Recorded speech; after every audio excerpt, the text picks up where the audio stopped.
Vous êtes de plus en plus nombreux à nous suivre et à participer à l'évolution de la chaîne Afrique N24, et sincèrement nous tenions à vous en remercier. Nous lisons tous vos commentaires qui enrichissent le débat et vraiment nous vous demandons de nous soutenir, en aimant les vidéos pour une large diffusion, et pour continuer à avoir une ligne éditoriale indépendante, et vous proposer de nouvelles émissions toujours de plus en plus enrichissantes. Ne restons pas passifs, soyons actifs. Merci et à bientôt. Togo, un pays abandonné dans la main des prédateurs, quand la désertion citoyenne précipite la décadence d'un État. Depuis plus de 2 décennies, le Togo est le théâtre d'une désillusion généralisée. La population, lasse de batailles politiques infructueuses, a progressivement déserté la gestion de la cité et laissé le gouvernement de Faure Gnassingbé naviguer sans véritable opposition. Tandis que l'élite au pouvoir poursuit ses intérêts personnels et s'entoure d'opérateurs économiques qui verrouillent la moindre tentative d'initiative, la jeunesse rêve de partir et le pays semble dépérir lentement. Au milieu de ce marasme, les étrangers, notamment des communautés libanaises, tiennent en grande partie les rênes du commerce local, pendant que les Togolais eux-mêmes se contentent d'une économie de subsistance ou plongent dans la débrouille la plus extrême. Sur le plan social, la situation est tout aussi alarmante. De nombreuses jeunes femmes basculent dans la prostitution, tandis que les hommes, dont le seul débouché semble être la conduite de taxi-moto appelée Zemidjan, sombrent dans l'alcool et l'abus de substances comme le tramadol. Ce tableau sombre rend compte d'un pays livré à lui-même, abandonné à l'avidité d'une élite prédatrice et au renoncement fataliste d'une partie importante de sa population. L'abandon de la cité, de la désillusion au désengagement total. Après plusieurs décennies de gouvernance autoritaire et de promesses non tenues, les Togolais ont développé un sentiment de lassitude profonde à l'égard de la politique. Les jeunes comme les moins jeunes, désabusés, préfèrent se réfugier dans la débrouillardise, les réseaux sociaux ou la fuite du territoire plutôt que de tenter de redresser la barre. Résultat, la mobilisation citoyenne s'effondre, laissant le champ libre à la prédation économique et à l'arbitraire d'un pouvoir peu soucieux de l'intérêt général. Cette inertie populaire est d'autant plus préoccupante que l'oppression étatique, loin de se relâcher, se fait au contraire plus incisive. Les voix contestataires sont étouffées et la population, résignée, s'est convaincue que rien ne changerait. Dans les grandes villes comme dans les campagnes, on constate une absence quasi totale de débats politiques constructifs. Les Togolais se querellent volontiers sur des sujets anecdotiques, surtout sur les réseaux sociaux, mais ne s'unissent pas pour forcer le gouvernement à rendre des comptes. C'est précisément cette apathie collective qui permet aux prédateurs de renforcer leur emprise, qu'ils soient dans les hautes sphères du pouvoir ou qu'ils agissent à travers des structures comme l'Office togolais des recettes, OTR, accusés de pressurer les rares entrepreneurs locaux qui tentent d'émerger. Le gouvernement de Faure Gnassingbé, un pouvoir en quête d'approbation extérieure. Aux commandes, le président Faure Gnassingbé, héritier d'un régime familial, ne semble pas s'émouvoir outre mesure de la grogne citoyenne et de la crise économique. Au contraire, il recherche à l'extérieur, auprès de la communauté internationale, des validations pour sa gestion, multipliant accords et partenariats qui n'ont souvent qu'une portée cosmétique. Pendant ce temps, la réalité socio-économique du pays se dégrade à vue d'œil. Les infrastructures de base peinent à se moderniser et de nombreux secteurs demeurent à l'abandon, faute d'investissements sérieux ou à cause de détournements de fonds. Dans un contexte normal, la population aurait pu s'ériger en rempart contre ces dérives, exigeant plus de transparence et de responsabilité de la part de ses dirigeants. Mais le désenchantement l'a emporté.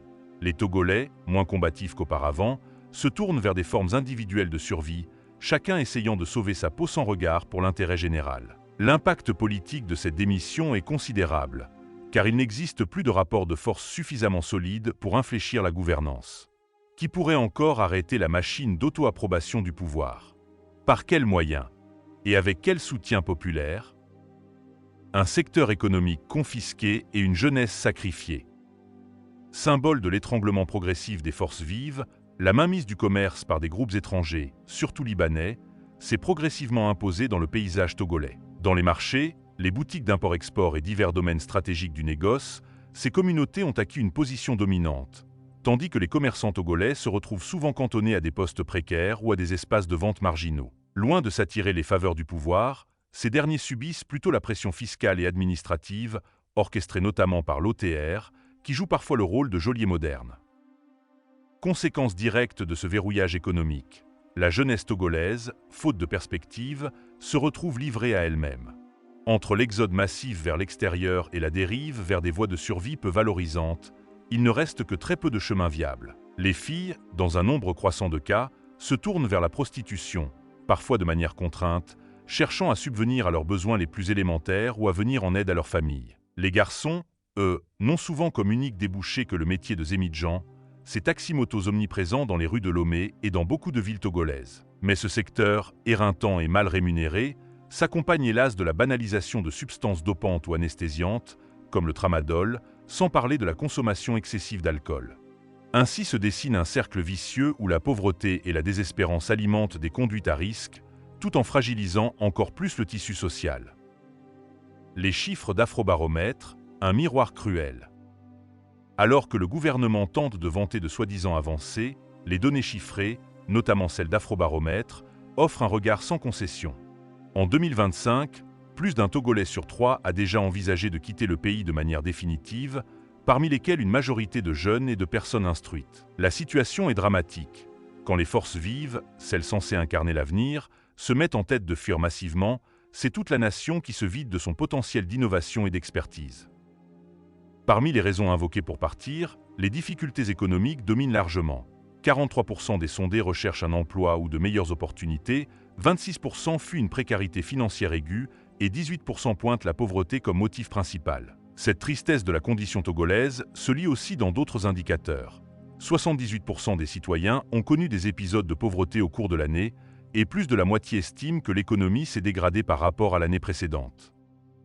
Sur le terrain, cette dégradation se traduit non seulement par un manque criant de soins médicaux, de nourriture ou d'eau potable, mais aussi par une frustration quasi permanente. Les conditions de vie, considérées comme mauvaises ou très mauvaises par la majorité, forment un contraste brutal avec la communication officielle qui prône un Togo en plein essor.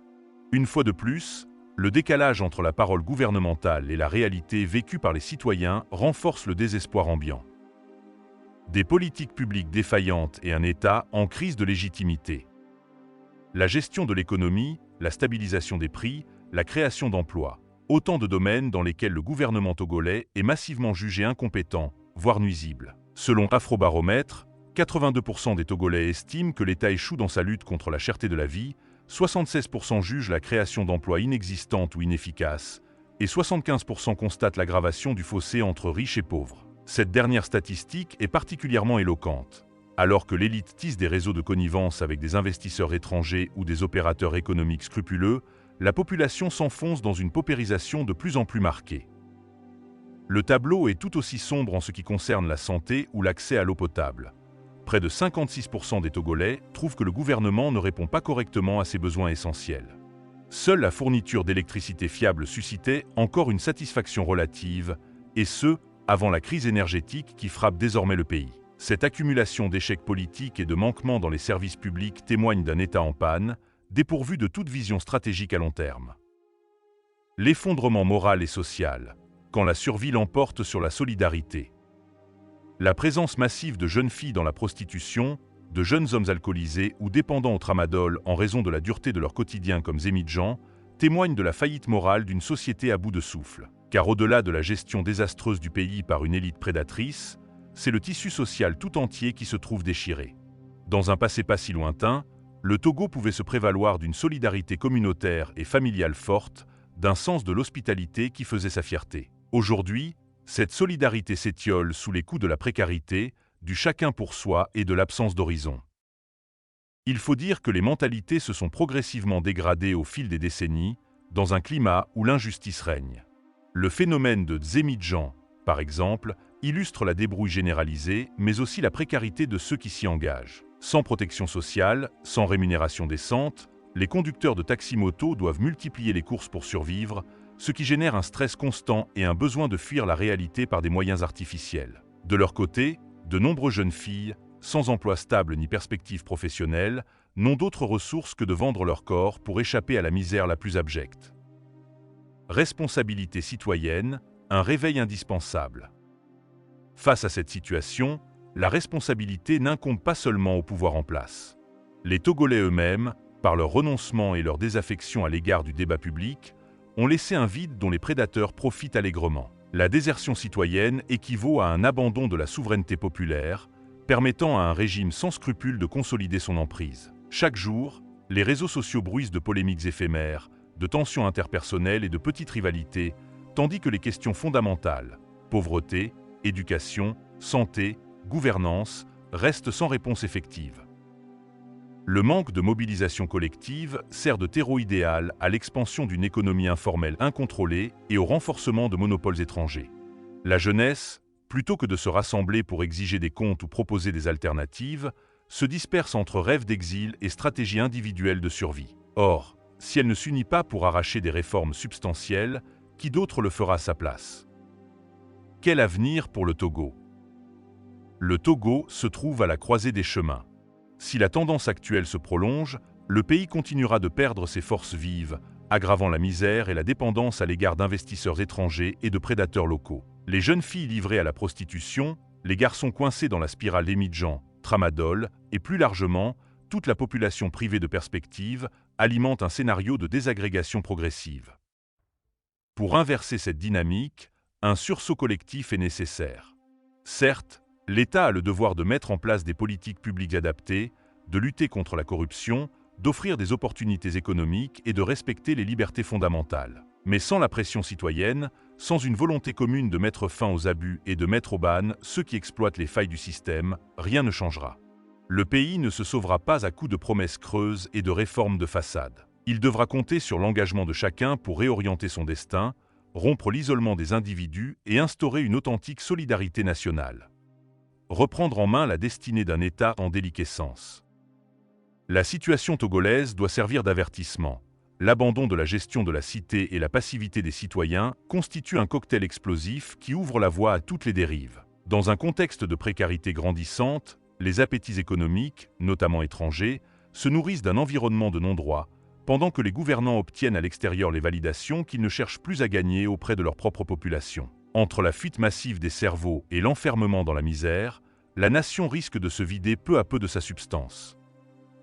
Il est urgent de cesser les querelles stériles sur les réseaux sociaux et de rediriger l'énergie collective vers une refondation démocratique. Les Togolais, toutes catégories confondues, doivent prendre conscience qu'ils sont les premiers concernés et les premiers responsables de la renaissance ou de la perte de leur pays. Briser la chaîne de l'immobilisme, exiger des comptes, réclamer une gestion transparente et équitable. C'est la seule voie pour que cesse enfin ce gâchis humain, économique et social. Si le Togo veut s'extirper de cette emprise prédatrice, il doit renouer avec le sens de la citoyenneté et de la solidarité, mobiliser ses ressources, notamment sa jeunesse, dans un projet collectif ambitieux. À défaut, la prostitution pour les filles, l'alcool et le tramadol pour les garçons, et la domination totale d'opérateurs étrangers dans un marché intérieur atone ne feront que précipiter la ruine définitive d'un État déjà bien affaibli. Le réveil ne peut plus attendre, car le temps joue contre un peuple qui a, trop longtemps, abandonné son destin à d'autres. Likez la vidéo si ce n'est pas déjà fait. Laissez aussi votre point de vue en commentaire. Abonnez-vous et cliquez aussi sur la petite cloche de notification pour ne rien rater de nos prochaines vidéos. N'oubliez pas de partager aussi la vidéo et de la liker.